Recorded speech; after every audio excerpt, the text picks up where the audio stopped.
Johnny Carson is one of the most famous TV hosts and gets along with everyone. Despite his openness and hospitality, guests sometimes upset him. Bob Hope, Johnny Carson's most disliked guest, is here. Johnny Carson and Bob Hope had a strained professional relationship despite being comic legends.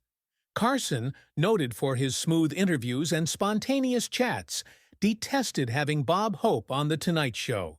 The reason? Hope's scheduled method clashed with Carson's free-flowing style, resulting in some of The Tonight Show's most forced interviews. Bob Hope was a great comedian, but by the time he was a frequent guest on The Tonight Show, he was aging and used cue cards.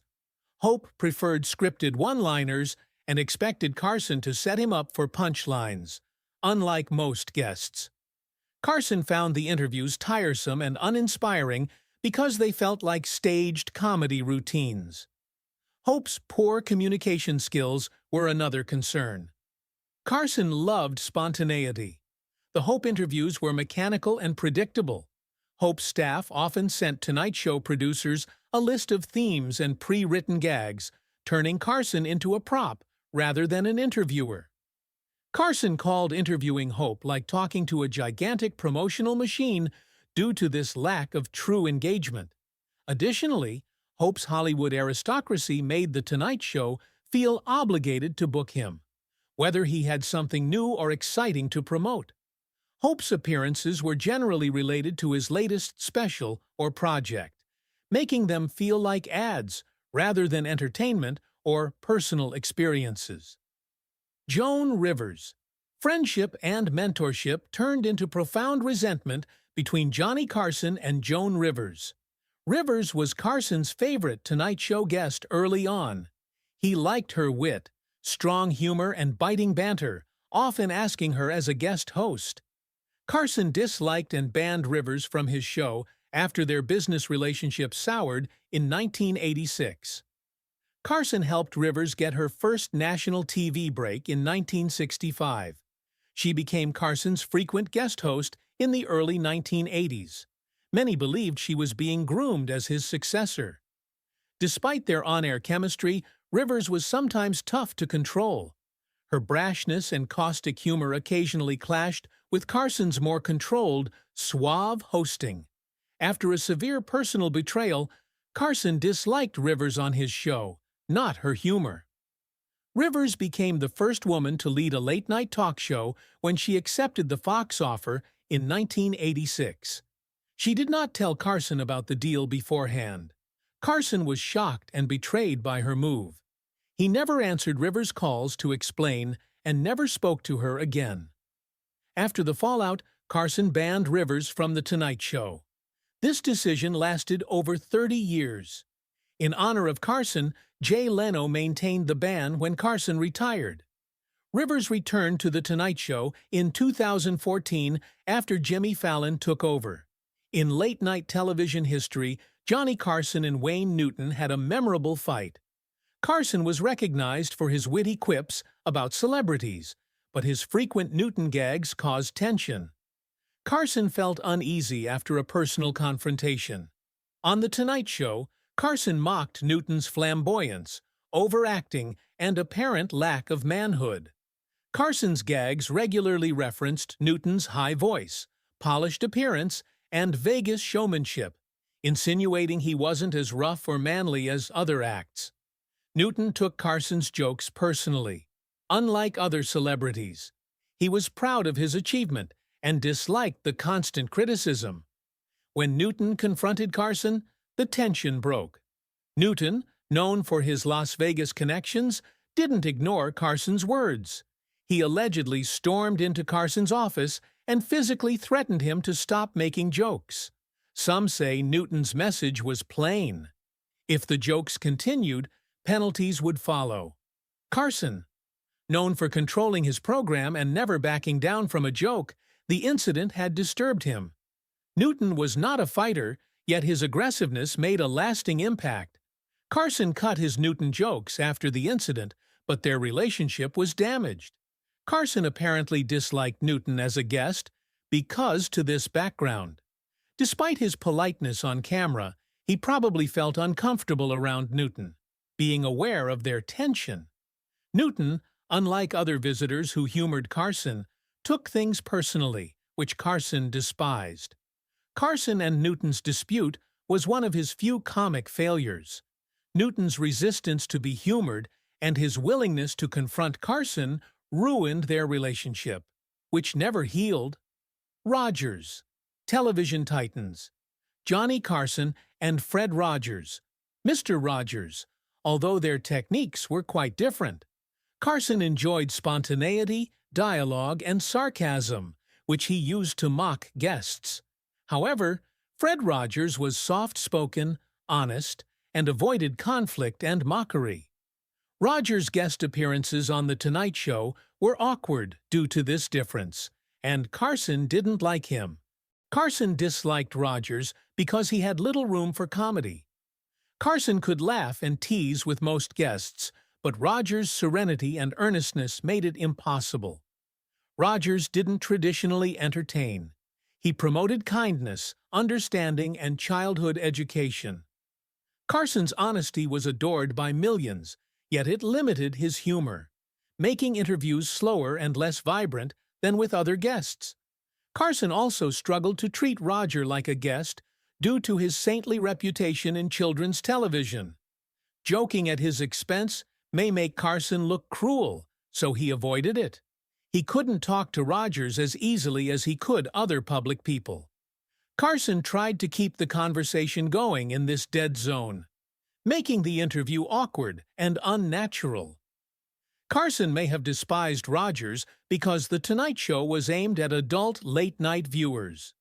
Rogers' delicate explanations about feelings and childhood development didn't fit the show's tone. Carson appreciated Rogers' work, but their styles clashed. Carson probably found Rogers' appearances difficult, not because he disliked him, but because their TV personas clashed. Charlton Heston. Johnny Carson used humor and wit to make guests feel at ease. Some guests, like Charlton Heston, were hard to interview. Carson supposedly disliked Heston on The Tonight Show for various reasons, though he never officially said so. Heston's sternness was a major issue.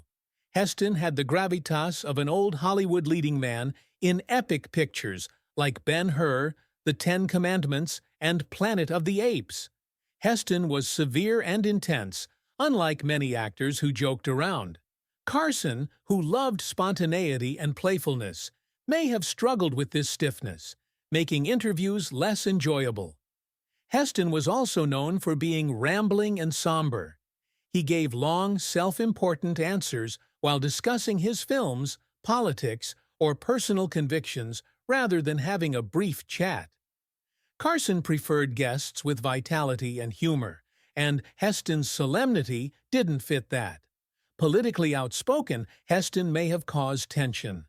Heston, a conservative and subsequently NRA president, occasionally disagreed with centrist or liberal entertainment. Carson, who shunned political controversy, poked fun at all sides, and Heston may not have liked being joked about. Carson probably found Heston a challenging guest because their styles clashed. Where Carson expected vibrant, amusing discussions, Heston's authoritative but unduly serious attitude didn't fit The Tonight Show's late-night entertainment ambiance. Carson said he found Heston interviews tedious, despite being professional. Johnny Carson, the king of late-night television, was famed for his smooth, easygoing interviews, but certain guests were difficult. The famous singer Harry Belafonte attended. Actors and civil rights activists. Carson valued Belafonte's talents and contributions to entertainment, but he felt his serious demeanor and politically tinged debates made him a challenging guest on The Tonight Show. Belafonte, known for Day-O, the Banana Boat song, and humanitarian activities, was never merely an entertainer. He was an ardent activist. Belafonte often discussed racial injustice, civil rights, and worldwide humanitarian issues, unlike other celebrities who promoted their latest ventures or spoke. Although vital, These themes didn't always fit The Tonight Show's light-hearted, escapist late-night format. Carson, who preferred amusing and non-confrontational interviews, struggled with Belafonte. His trademark humor was tougher to inject when guests were too serious or political. Carson could handle a variety of personalities, but he wasn't known for profound political discourse, especially on sensitive themes like racism and social justice, which Belafonte often did. Carson's audience expected comedy and entertainment, with a guest like Belafonte, who was deeply activist, occasionally changed the show's light-hearted tone, was careful to balance serious themes with humor, and heavy-handed guests may make the conversation uncomfortable. Carson was always professional, and Belafonte was renowned in the entertainment industry. Carson preferred entertainment, while Belafonte preferred activism, creating a relationship that Carson reportedly didn't like as much as with other guests who played along with the show's comic character. Johnny Carson was charming and could make almost any visitor feel comfortable, yet he apparently didn't like some celebs on The Tonight Show.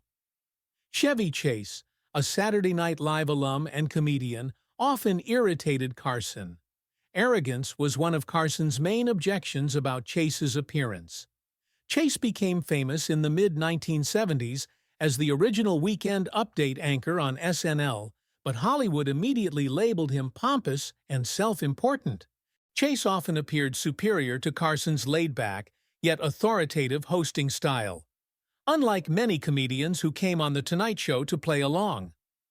Chase's sarcastic deadpan and sometimes mean-spirited humor also contributed. While Carson was recognized for his quick wit, his comedy was usually warm and charming. Chase's cutting and self-indulgent style interrupted the show's pace, making their exchanges unpleasant rather than hilarious. Without an enjoyable and natural conversation with Carson, the interview might soon become tight or awkward, as it did when Chase was in the chair. Carson was particularly suspicious of younger comedians who seemed anxious to succeed him. Chase, an SNL breakout star, was rumored to want to rule late-night television. This may have made Carson see him as a rival rather than a guest, resulting in cold relations. Johnny Carson and Frank Sinatra were entertainment giants. Although their Tonight Show interactions were sometimes tense, Sinatra was a legendary visitor and garnered attention, but Carson apparently didn't like having him on the show for various reasons. Sinatra was known for his extravagant personality and occasional arrogance, making him a difficult guest. He was known for being unpleasant or dismissive, especially in unfavorable situations. This sometimes clashed with Carson's laid-back professional demeanor. Carson liked having guests that respected his show and his role as host. Sinatra, used to being the center of attention, didn't always follow late-night television's unstated rules. Sinatra's surprise entrance during Carson's speech, stopping the host mid-joke, was notorious. Carson handled the issue with elegance and humor, while Sinatra seemed to enjoy stealing the attention. Carson, who valued a well-produced program, probably hated such occasions. Sinatra's entourage and demands may sometimes cause internal conflict. He brought a large number of friends and allies, which could interrupt the show. Carson, a professional who preferred a regulated setting, may have found these antics irritating or rude. Sinatra's star power and worth to the production were recognized despite these problems. Carson realized the importance of having Sinatra on his show, as audiences eagerly awaited his performances. A tension between the two men was evident. Carson's ability to handle these situations with humor and elegance is a credit to his hosting skills, but Sinatra's diva-like behavior and occasional disdain for the show's structure made him a poor guest. Bette Midler. On Carson's penultimate broadcast in 1992, Bette Midler's dramatic performance was one of The Tonight Show's most memorable. Despite their on-air chemistry and respect, Carson didn't seem to like having Midler as a guest. Personality differences, off-camera dynamics, and Midler's outspokenness caused this friction. Carson was recognized for his calm, quiet demeanor and show control.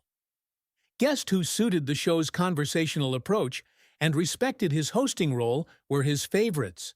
However, Midler was a fiery, bold performer. She was energetic and aggressive, which contrasted with Carson's more muted style and made their interactions unequal. This combination made for great TV, but Carson may have felt uncomfortable or overshadowed. Midler said Carson was cold to her off-camera. Carson may have been intimidated by her boldness and outspokenness, she thought. Midler was a powerful, independent woman when few entertainers were used to such behavior from women. Carson, known for his conventional values, may have struggled to connect with her despite admiring her talent. Midler's emotionally driven and show-stopping performances could also distract from Carson. Her 1992 last performance, where she performed a passionate medley on Carson's desk, brought him to tears and became a late-night classic. This was a touching moment, but Midler's presence may dominate the show and leave Carson feeling insignificant. Carson recognized Midler's talent and entertainment value, but their personalities and her passion may have made her a less comfortable guest. Two powerful personalities navigating late-night television had a complicated connection of professional appreciation and subtle emotional conflict. George Carlin. Carson hosted many comedians and interviews throughout the years. Carson featured George Carlin multiple times early in Carlin's career, but their styles and sensibilities clashed, and he later disliked having him as a guest. The dramatic disparity in their humorous techniques and personas caused conflict. Carson's mainstream, polished style appealed to a wide audience despite his edgy humor. He wanted to entertain without alienating viewers. In contrast, George Carlin became famous for his countercultural, rebellious views in the 1970s. Carlin's most controversial routines on politics, religion, and social hypocrisies challenged Carson's program's norms. Carson may have hesitated to have Carlin return because, to this discrepancy, Carson also preferred visitors who followed the show's format and decorum. Carson's effort to control his show's tone may have collided with Carlin's unpredictable and boundary-pushing personality. Even if audiences liked them, Carson would gently remove himself from guests who interrupted the flow or pushed the envelope.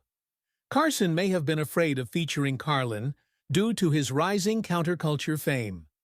Carson respected professionalism and was quiet. Carson may not have liked Carlin's unorthodox approach and changing demeanor, especially as he moved away from his early, clean-cut comedian image. While Carlin was a comedic genius, his growing style and attitude didn't match Carson's vision for The Tonight Show, so their professional relationship cooled. Shelley Winters. Shelley Winters. The Oscar-winning actress was one of Carson's rare visitors who tested his patience and made him uncomfortable.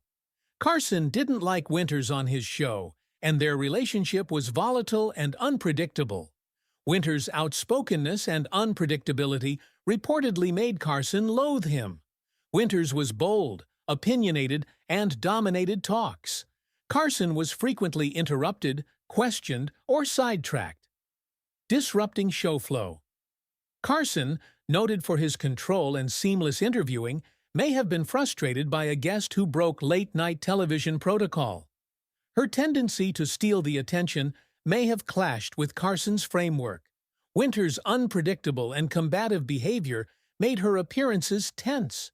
She infamously removed a shoe and offered it to Carson during an interview, irking him.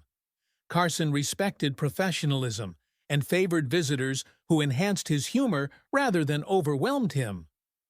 Other viewers may have found his pranks interesting. Winters' exuberance may have been tiresome for Carson during a live show.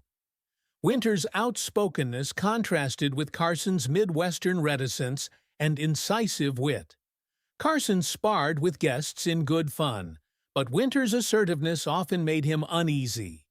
Carson may have avoided her because their interactions were sometimes contentious rather than light-hearted.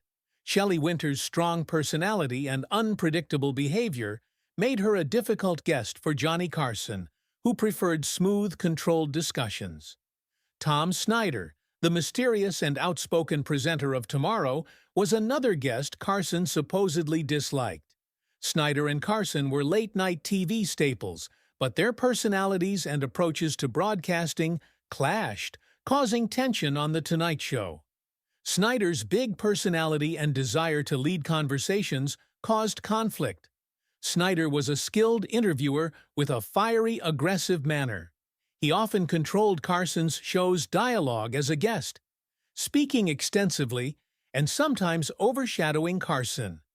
Carson, a more laid-back and funny person, probably struggled with Snyder's dominance.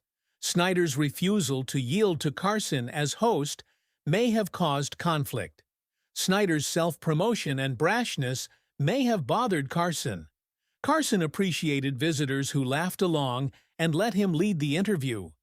Snyder, however, often talked about himself or his show, which may disrupt a Carson interview. This probably irritated Carson, who wanted a more collaborative, conversational tone. Their different temperaments may have contributed. Carson was known for avoiding personal turmoil off-screen. Snyder was known for his outspoken opinions, but their different attitudes to late-night television may have caused a natural mismatch. Carson may have seen Snyder as a rival because Snyder hosted Tomorrow after Zsa Zsa Gabor hosted The Tonight Show on NBC for years. Johnny Carson was known for engaging comedians, actors, and cultural icons. He was apparently annoyed by Zsa Zsa Gabor and other guests. Carson found it difficult to entertain the Hungarian actress and socialite, whose lavish lifestyle and flashy attitude clashed with his more subtle and caustic manner.